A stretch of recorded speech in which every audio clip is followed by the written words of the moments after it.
बहुत बहुत शुक्रिया आप लोगों का। ये सर्दी में आई होप ज़्यादा ठंड नहीं लग रही है और भूख भी लग रही होगी, सो मैं क्विक रिमार्क और फिर सवाल लेते हैं। देखिए ये ब्रेक थ्रू सेरेमनी हमेशा से होती है। पीएसएल, एचबीएल पीएसएल ड्राफ्ट, इसकी हमेशा खुशी होती है, मगर ख़ास खुशी जो थी, जो मेरे लिए एक तरह से क्लिंचर था, वो था ड्रॉप इन पिचेस। इसलिए कि ये वो एरिया है जो कि शायद स्पॉन्सर्स के हिसाब से ज़्यादा एक्साइटिंग नहीं होता मगर स्ट्रेटेजिक पार्टनरशिप में मैं बिलीव करता हूँ। इसी स्ट्रेटेजिक पार्टनरशिप की वजह से हम मैथ्यू एटन और फिलैंडर को लेके आए थे और हमने एक ऑर्गेनाइजेशन से कहा था कि आप इनको लुक आफ्टर करें, एंड बैंक अल्फला वो काइंड इनफ कि उनका बिल फुट किया था उन्होंने और रियलाइज़ किया था उन्होंने कि ये पाकिस्तान क्रिकेट के लिए बड़ी इंपॉर्टेंट चीज़ है। इसी तरह से आज आरिफ हबीब साहब ने ये रियलाइज़ किया कि पिचेस जो है, जो हमारी हार्ट बीट हैं क्रिकेट की, और ये मीडिया को समझना बड़ा ज़रूरी है, इसलिए कि हम हेडलाइंस की तरफ ज़्यादा निगाह डालते हैं, बट जो असल मामला है वो जब तक हमारी क्रिकेट ठीक नहीं होगी, जब तक पिचेस ठीक नहीं होगी। और ये कल मुझे 3 महीने हो जाएंगे इस नौकरी में और मैंने जितने भी मैचेस गद्दाफ़ी स्टेडियम में देखे हैं वो बिल्कुल बेकार पिचेस थी। कुछ उसमें मज़ा नहीं था, गिट्टे से ऊपर गेंद नहीं आता, जो अच्छा बॉलर है वो पता नहीं चलता, बेकार बैट्समैन का भी आइडिया नहीं होता कि वो कितना अच्छा या बुरा है, क्योंकि 100 रन्स आम हो रहे थे। सो ये मेरे लिए बहुत देर से मेरे जहन में था, और अगर आप मेरे यूट्यूब को फॉलो करते रहे हैं तो उसमें जो मेरी प्रायोरिटी लिस्ट में हमेशा था वो था ड्रॉप इन पिचेस। और इंशाल्लाह जो उसमें मैंने बातें की हुई हैं वो मैं इंशाल्लाह पूरी करके आपको दिखाऊंगा, बिकॉज़ ये डूएबल है। सिर्फ ये है कि एतबार होना चाहिए, जो हमसे बिज़नेस कर रहा है, जो स्पॉन्सर है उसको एतमाद होगा तो फिर ही वो आगे बढ़ के आएंगे। और ये 37 करोड़ का जो 2 ड्रॉप इन पिचेस है, कोई आम चीज़ नहीं है, बहुत बड़ा एक चीज़ है, जिसकी वजह से मैं बार बार ये रिपीट करना चाहता हूँ कि आपकी प्लेटफॉर्म से इसकी बहुत इसको सराहें आप, और इसकी वैल्यू समझने की भी ज़रूरत है। दूसरा, मैं हमेशा से ये कहता रहा और मेरी फ्रेंचाइज ओनर से कई दफ़ा जूम पे मुलाकात हुई है, बातें भी हुई हैं कि ये जो प्रोडक्ट है ये बहुत स्ट्रॉन्ग है, इसको और ऊपर लेके जाना है। इसलिए कि हम वो विंडो में फंसे हुए हैं जहाँ पे 50 लीग्स एक तरह से हो रही हैं। सो क्या हम पाकिस्तान की एचबीएल पीएसएल को और आगे लेके जा सकते हैं कि सारा फॉरेन टैलेंट पाकिस्तान में आए? सो उसके लिए भी बात हुई है, और आगे चल के नेक्स्ट ईयर हम कुछ ना कुछ इसके बारे में बात करेंगे। 2-3 और प्रॉपर्टीज़ हैं जो कि मैं समझता हूँ रिलेटेड है विद पीएसएल के फार्मूला। एक एज क्रिकेट की मैंने बात की थी, अंडर 19 की, वो इंशाल्लाह हम अक्टूबर में उसको लॉन्च करेंगे। विमेंस को भी हम लॉन्च करेंगे उसी मंथ में, या एंड ऑफ 22। तो फर्स्ट क्लास क्रिकेट को और ठीक करेंगे। बात सारी ये है कि पाकिस्तान टीम की हमने हेल्प करनी है, और पाकिस्तान टीम की हेल्प तभी होगी, और वर्ल्ड कप ऑस्ट्रेलिया में तभी हम जीतेंगे जब हम रेप्लिकेट कर सकेंगे कंडीशंस को। और उसके लिए भी बड़ा ज़रूरी था कि इस तरह की हम इंजेक्शन जो है ड्रॉप इन पिच का करें। हाइब्रिड पिचेस के ऊपर भी मेरी बात हो रही है। सो हाइब्रिड पिच क्या है कि पूरे इंग्लैंड में इस वक्त काउंटी क्रिकेट में इस्तेमाल हो रही है, उनकी 100 बॉल क्रिकेट में इस्तेमाल हो रही है। सो वो 95% जो होती है वो आपकी नॉर्मल पिच होती है, और 5% जो है वो एक मशीन आती है, और आर्टिफिशियल ग्रास जो है वो जैसे वैसे सी के चली जाती है। सो वो उसकी जो वेयर एंड टेयर लंबा होता है।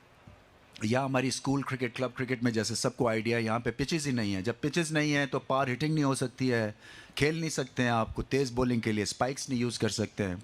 सो आगे चल के मेरा इरादा है कि 90 हम ऐसी पिचेस जो हैं वो पाकिस्तान में क्लब और स्कूल के लेवल पे करें, ताकि पता चले कि क्वालिटी है, आइडिया हो जाए टैलेंट का। ये बड़ी बड़ी चीज़ें हैं जो मेरे जहन में इस वक्त। आपके बाकी कोई सवाल है तो आप मुझे बता दीजिए, और आपके आने का बहुत बहुत शुक्रिया।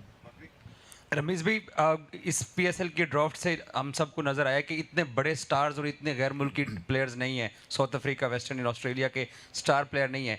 तो क्या अच्छा था कि हम लोग इस पीएसएल को पिंडी, कराची से अपने बाकी छोटे शहरों मुल्तान और रावलपिंडी तक भी ले जाते, या पेशावर को भी इंट्रोड्यूस करा देते? एक ये सवाल है। दूसरा, आज एक सवाल कर ले, मैं इसका जवाब देता हूँ। देखें, जो लीग्स बनती हैं ना दुनिया में, वो लोकल प्लेयर से बनती हैं। ये तड़का लगाने के लिए फॉरेन प्लेयर्स आते हैं, और फॉरेन प्लेयर्स बड़े बड़े नाम तभी आएंगे जब ये लीग और ऊपर उठेगी इन टर्म्स ऑफ फाइनेंशियल्स। सो कोशिश तो कर रहे हैं ये लोग, मगर अभी बहुत गुंजाइश है, और फिर सबकी विंडोज़ जो हैं वो बंद ही होती हैं। ये हमारे नेबरली कंट्री की तरह की तो लीग है नहीं कि जिसके लिए सारा आपका कैलेंडर ईयर बंद हो जाता है और सारे प्लेयर्स अवेलेबल हो जाते हैं। सो अवेलेबिलिटी भी है, बट फिर से मैं वही कह रहा हूँ कि ये आप समझने की ज़रूरत है कि जो हमारी जो लीग ऊपर जाती है दुनिया की, वो अपने प्लेयर से जाती है। अब जो ऑस्ट्रेलियन लीग है बिग बैश, उसमें 2 ओवरसीज़ प्लेयर सिर्फ इन्वॉल्व हैं हर टीम में। सो मतलब उनके कितनी 6 टीम्स हैं, तो 12 ओवरसीज़ प्लेयर्स के साथ वो लीग जो है वो मशहूर है। सो ये हमारा एक कॉन्सेप्ट बन गया हुआ है कि जब तक के फॉरेन प्लेयर्स बड़े नहीं आएंगे हमारी लीग ऊपर नहीं जाएगी। गलत बात है। ऐसे ही है कि जब इंग्लैंड और न्यूजीलैंड ने पुल आउट किया था तो हम दोबारा से यहाँ पे टीमें बुलानी शुरू करते हैं, क्योंकि हमें एहसास कमतरी नहीं होना चाहिए, क्योंकि हम गलत नहीं हैं। सो बाकियों को यहाँ आके खेलने का मज़ा आना चाहिए। और बाय द वे दुनिया की सबसे बेहतरीन ये फास्ट बॉलिंग की लीग है, ये आप याद रखें। आप किसी भी फॉरेन प्लेयर से पता कर लें, वो सब रेट करते हैं हमारी बॉलिंग को। छोटे शहरों में मैचेस का असल में वही बात है कि इतना जल्दी ये हुआ, असल में लेट कर दिया हमने।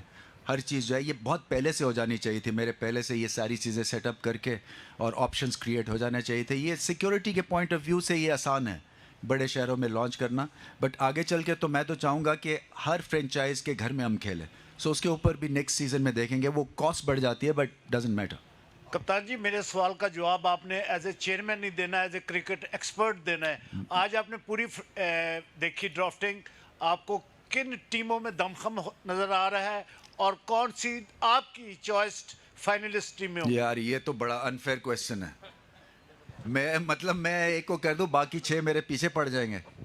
बट ये कि देखिए, लाहौर कलंदर्स की हमेशा अच्छी टीम लगती है, और वो अलग बात है कि रिजल्ट्स वैसे नहीं आते हैं, बट इस दफ़ा फिर स्ट्रॉन्ग दिख रहे हैं वो, एटलीस्ट ऑन पेपर। सर सबसे पहले बड़ी अचीवमेंट है ड्रॉप एंड पिचेस की, उसकी पहले आपको मुबारकबाद। मेहरबानी। और मेरा सवाल ये है कि वसीम भाई अभी आए थे थोड़ी देर पहले, और मैंने उनसे सवाल किया कि पीएसएल में जो फ्रेंचाइजीज ने जो कैटेगरीज बनाई हैं, तो वो उनका कहना था कि हम 6 साल कैटेगरीज बनाते रहे हैं, इस साल पीसीबी ने बनाई हैं। तो मैंने उनको कहा कि ये क्या रमीज़ भाई ने बनाई हैं, तो उन्होंने ये कहा था कि पीसीबी रमीज़ राजा और रमीज़ राजा पीसीबी हैं, तो मे भी तो इस पे ज़रा सही बात है, इसमें तो क्या शक है। सर आपने विकेट्स के ऊपर बहुत ज़्यादा एम्फसाइज़ किया और उन चीज़ों के ऊपर काम कर रहे हैं जो शायद नेगलेक्टेड थी काफ़ी अरसे से। लेकिन एक चीज़ जहाँ पर हम बहुत पीछे जाते जा रहे हैं वो है हमारे स्टेडियम्स, वो चाहे कज़ावी स्टेडियम लाहौर हो या नेशनल स्टेडियम कराची, आउटडेटेड लगते हैं। तो इसके ऊपर फास्ट ट्रैक पे कोई काम करने का प्लान बनाया आप? देखिए जी, ये जो पिछले जो थे यहाँ पे जगह पे, मेरी जगह पे थे, उनको इन चीज़ का रियलाइज़ करना चाहिए था, क्योंकि ये अब शुरू करते हैं तो ये 5 साल की गेम बनती है। सो हम इंफ्रास्ट्रक्चर के हिसाब से करीबन 10-20 साल पीछे हैं, इफ़ नॉट मोर। सो इसको ठीक करेंगे, जो भी हो सकता है कोशिश करेंगे कि कोई जगह मिले जहाँ पे ब्रांड न्यू स्टेडियम हम 2025 चैम्पियंस ट्रॉफी से पहले बना दें।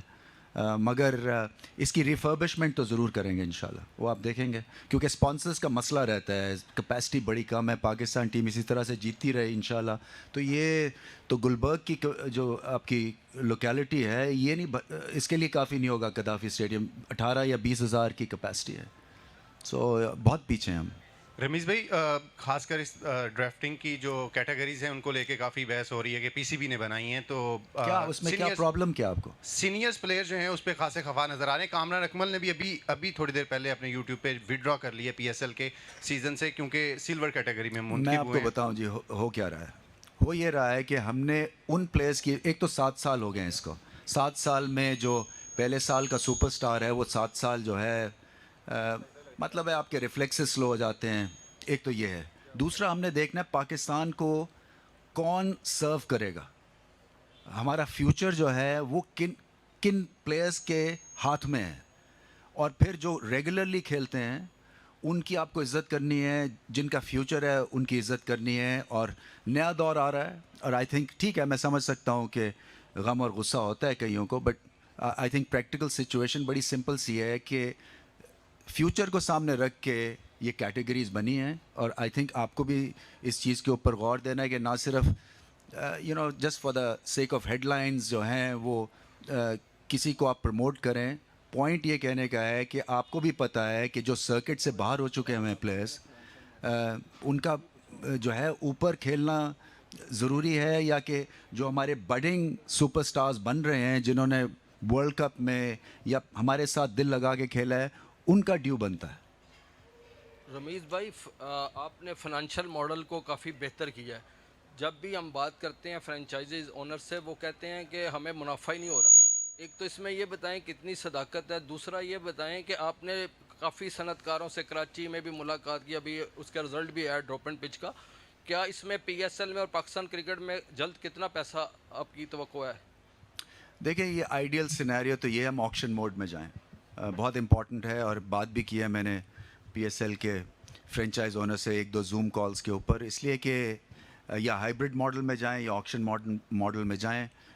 सो ball actually is in the court, और ताकि होगा ये कि फिर हम दोबारा से रीराइट कर सकते हैं कॉन्ट्रैक्ट्स, और जो कमी बेशी रह गई हुई है उसको पूरा कर सकते हैं, क्योंकि ये सारी चीज़ें मेरे से पहले हुई हैं। मुझे फ्रस्ट्रेशन इसलिए है कि देखें, आपका और मेरा इंटरेस्ट साझा है, इवन फ्रेंचाइज ओनर्स का इंटरेस्ट यही है कि पाकिस्तान क्रिकेट ऊपर जाएगी और प्रोडक्ट अच्छा होना चाहिए, और प्रोडक्ट अच्छा होने के लिए आपको मेहनत करनी है, और कई ऐसे आपको डिसीजंस लेने हैं जो कि आउट ऑफ द बॉक्स हैं, जो कि सख्त हैं। मगर जब तक कि हमने मार्केट में जाके, आप देखें ना, ऐसे भी प्लेयर्स हैं मार्केट में, आरिफ हबीब साहब जैसे, जो कि इतने पैसे सिर्फ पिचेस पे लगाने को तैयार हैं, क्योंकि वो समझ गए कि हमने जाके जो उनसे बात की कि क्यों इम्पोर्टेंट है पाकिस्तान के लिए ऐसी पिचेस कि जब ये ऑस्ट्रेलिया जाएं तो फिर ये एलियन फील ना करें, ऐसा ना फील करें कि पता नहीं कहाँ आ गए हैं। सो और जो मैंने GPS रीसेट करने की बात की है, उसका मकसद ये था कि हम ऑस्ट्रेलिया में ऑस्ट्रेलिया को हराएं,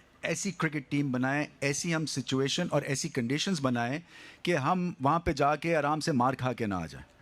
सो अब जब तक मार्केट में आप जाएंगे नहीं, आपको आइडिया नहीं होगा इस मार्केट की स्ट्रेंथ क्या है, और वो स्ट्रेंथ आपको तभी पता चलेगी जब इसका मॉडल बदला जाएगा। सर, बहुत सीरियस बात हो रही है। मैं आपसे पूछना चाहूँगा कि आपका स्पीकिंग स्टाइल, एक्सेंट लेवल माशाल्लाह बहुत अच्छा है, तो क्या PSL के 7वें एडिशन में आप कमेंट्री करेंगे? क्योंकि कमेंट्री का बहुत रोल होता है और आपकी कमेंट्री की वजह से PSL ज़्यादा देखा जाता है।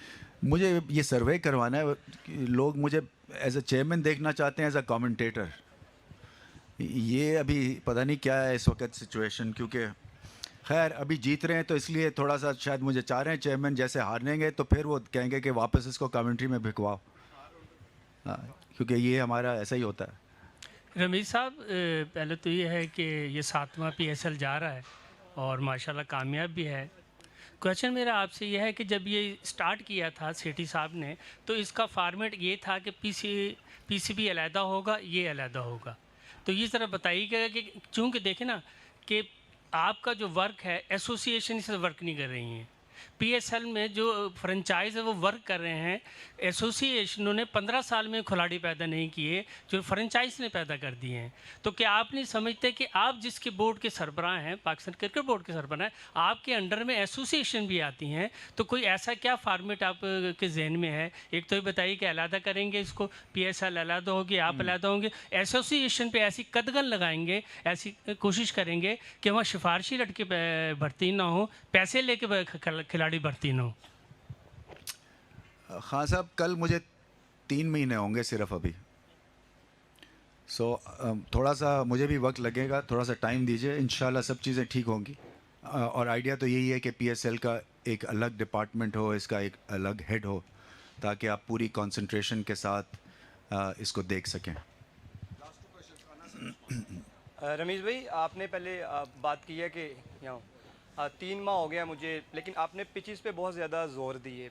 आपने 3 माह में ये जज किया कि पाकिस्तान की क्रिकेट का जो मेन मसला है अभी इनिशियली जो आपको पता लगे कि वो पिचेस का है, कि इसके अलावा और कौन से हैं? और दूसरा, पाकिस्तान सुपर लीग की 6 टीमें हैं, इनको 6 से 8 या 7 कब होंगी? देखें, 3 पिलर्स के ऊपर मेरी चेयरमैनशिप बेस्ड है, जो मैंने जिसकी परफॉर्मेंस के ऊपर जो है वो क्रिकेट की परफॉर्मेंस बेस करेगी। एक है कमर्शियल एक्सीलेंस, एक है क्रिकेट एक्सीलेंस, और एक है ऑर्गेनाइजेशनल एक्सीलेंस। जो हम वहाँ करते हैं ऑफिस में बैठ के उसका एक रिफ्लेक्शन मिलता है आपको आगे चल के कि कमर्शियल में कौन से नए खिलाड़ी लेके आए हैं मार्केट से, और फिर कमर्शियल स्ट्रांग होगा तो वो पाकिस्तान टीम का फ़ायदा होता है। सो बड़ा सिंपल सा ये है कि अभी पिचेस जो हैं वो क्रिकेट के पॉइंट ऑफ व्यू से रोड टू एक्सीलेंस का आप एक माइलस्टोन समझ लें। उसके बाद ऑर्गेनाइजेशनल एक्सीलेंस है, शायद कल तक आपको समीउल हसन हमारे चीफ एग्जीक्यूटिव का नाम भी बता देंगे। सो उस तरफ जाएंगे और फिर उसके बाद है कमर्शियल एक्सीलेंस। सो कमर्शियल एक्सीलेंस में ख़ुद जाके बाहर जाना पड़ेगा, क्योंकि होता ये है कि हम थोड़ा सा ये समझते हैं कि सारे जो कौम है वो हमारे यहाँ ऑफिस में आएगी, क्योंकि हम बहुत 30 मार खान हैं, हमारे पास ग्रेट प्रोडक्ट है, मगर ऐसा है नहीं है। हम सर्विसेज इंडस्ट्री, हम सर्विस प्रोवाइड करते हैं और हमें जाना पड़ेगा और जाके बताना पड़ेगा कि क्या क्या प्रॉपर्टीज़ हैं फॉर सेल। सो उसमें ये 3 चीज़ों के ऊपर है। सो जो पिचेस की आप बात करें वो इसलिए मैं कह रहा हूँ क्योंकि मैं क्रिकेट खेला हूँ, तो मुझे आइडिया है कि अगर पिच अच्छी नहीं होगी तो परफॉर्मेंस और आपका जो टैलेंट है वो सामने अच्छा नहीं आएगा। और 7वीं टीम देखें, वही बात है कि पहले 6 में और एनर्जी अभी आनी है।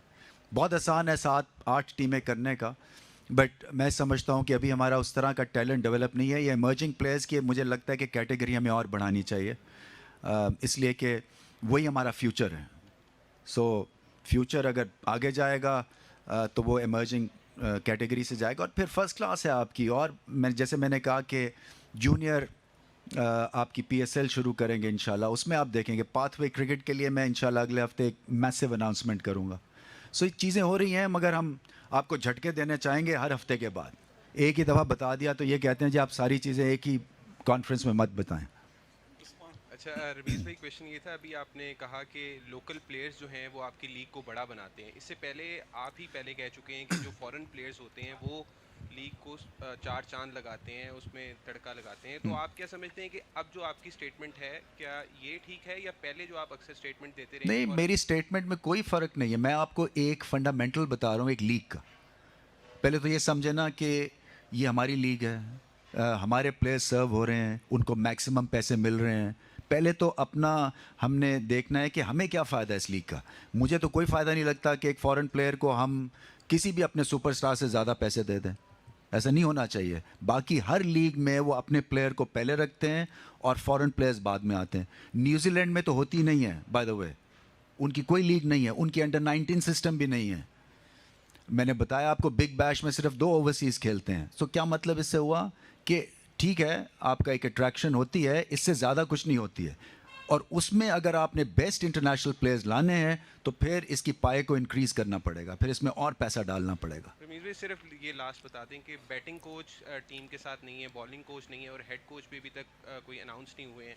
वेस्ट इंडीज़ सीरीज़ भी स्टार्ट हो गई है, तो इसका बता दें कब तक? देखिए मेरा तो बड़ा एक सिंपल सा इसमें प्रिंसिपल है, बल्कि मैं PM साहब से बात भी कर रहा था परसों, क्योंकि जब उनका मूड अच्छा होता है कभी कभी वो क्रिकेट की मेरे से गप मार लेते हैं।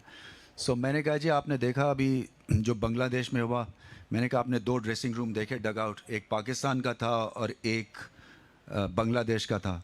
पाकिस्तान का डग आउट था ₹10.5 का, मतलब मेरे ना कोई बैटिंग कोच, ना बॉलिंग कोच, ना फील्डिंग कोच। और जो बांग्लादेशी डग आउट था वो $1 मिलियन का था। आपने नोट किया ना, उनके पास बैटिंग कोच भी था फील्ड। और रिज़ल्ट क्या हुआ? 3-0 और 2-0। तो पहले फिर से मैं ये कह रहा हूँ कि आपको ये अपने ज़हन से निकाल देना चाहिए कि कोचेस जो है ना वो पता नहीं कहाँ से कहाँ लेके जाते हैं टीम को। नहीं, जो मैसिव जो इम्प्रूवमेंट होने वाली है, जो दुनिया के बेस्ट कोचेस मैं लेके आऊँगा और जिसके ऊपर वो है NHPC। ये है आपका एक तरह से जहाँ पे आपकी नई पौध ने तैयार होना है, और इस पे हम मैक्सिमम पैसे लगाएंगे और ऐसे लगाएंगे कि जहाँ से कोचेज़ अगर ज़रूरत होगी तो पाकिस्तान टीम के लेके जाएंगे। बट इसका मकसद ये नहीं है कि आप जो हैं वो इनको ज़रूरत नहीं है, बिल्कुल ज़रूरत है और उसके ऊपर तवज्जो भी है और ये सब्जेक्ट है। मगर मैं ये चाहता हूँ कि आप इसको जानने की कोशिश करें कि ये be all and and all नहीं है। ये इम्पॉर्टेंट है कि प्लेयर्स जो हैं उन्होंने अपने पाँव पे खड़े होना है। और जैसे मैंने कहा था कि अगर आप लीडर को आज़ादी देते हैं तो आप परफॉर्मेंस देख सकते हैं कि क्या होती है। सो ओनरशिप ली उन्होंने, इसी तरह से हर प्लेयर को ओनरशिप लेनी है। मगर इसका हम आई थिंक फ्लोट करें, क्योंकि वो इतनी जल्दी देखें ना, जैसे मैंने कहा था, मैं आते साथ ही पे चेंजेस करनी पड़ी थी। सो अभी हमने उसको अखबार में निकाला है। वो हमें रूल्स के तहत जो है वो पहले अखबार में टेंडर फ्लोट करना पड़ता है, उसके बाद फिर हम लगाएंगे। और टॉप क्वालिटी या जो भी अवेलेबल टैलेंट है, मेरी कोशिश है कि वो यहाँ NHPC में अंडर 14, अंडर 16, अंडर 19 के साथ लगाएं।